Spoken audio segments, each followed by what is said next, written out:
This is going to be our last segment of videos until we get together to meet for our agility classes. So remember your manual. Go back through it, check out things in it, proceed to check to see for classes what we're working on, and go ahead and keep practicing those different types of commands.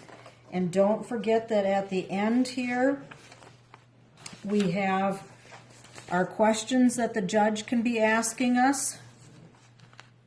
All right, if there's any of those questions that you don't know the answers to, let me know, all right? Keep track of those. And then don't forget on the back page is the body parts. So remember to check that out also. Find out where it is on your dog. Now remember, May 28th, that's a Thursday, we've got our first agility class.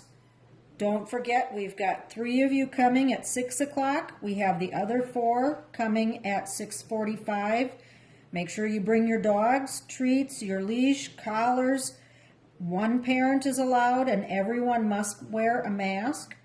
A couple of you still have to finish filling out paperwork, and I've got a couple that still need to pay.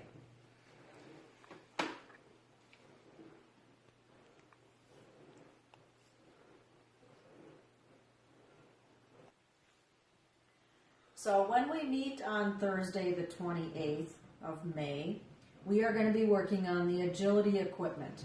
So some of the equipment is things that are easily made at home to just kind of rig up a few things to practice with if you'd like. All right, so here's a jump. All right, so if you're trying to figure out how to make a jump really easily, you can use a broom handle, having it the long way, a couple of chairs, folding chairs. You can go and use cardboard boxes to set it on top of the cardboard box for the actual jump. When we first start with the jumps, we like to keep them really low so that the dogs start to figure it out. We can go and walk with them over the jump as the dog is coming with, and eventually it gets to where we walk around the outside and the dog goes over the jump when we tell them to jump. Remember, each of the commands, we tell them what to do. So we give it a name. So this would be jump or over for this one, all right? Another way we can practice a jump really easily is by using a hula hoop. You can have someone hold it for you, putting it down to the ground to start with and having them walk through it, to holding it up a little bit higher so they have to jump through it.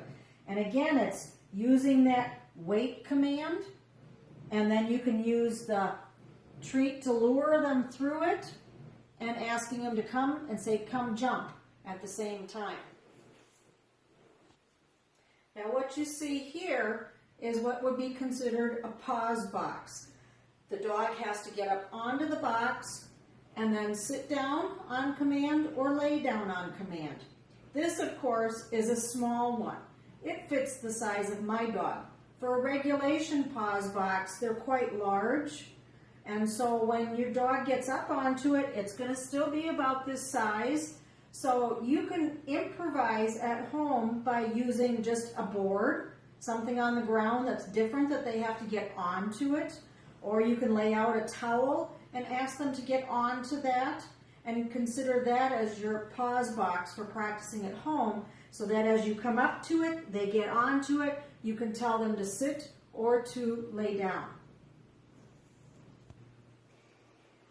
All right, for the dog walk, the one we have that you guys will be training on and using is going to be a ramp going up, a straight going across, and a ramp going down.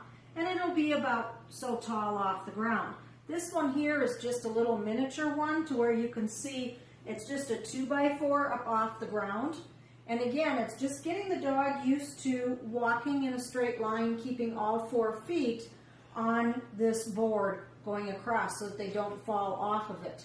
So again, you can improvise at home by using just a flat board laying on the ground and having them get used to walking up to it backwards, to where you lure the dog, getting them to walk backwards so that they feel it with their feet and start learning where their back feet are. Because believe it or not, most dogs don't realize what their back feet are doing most of the time until they're onto a different surface.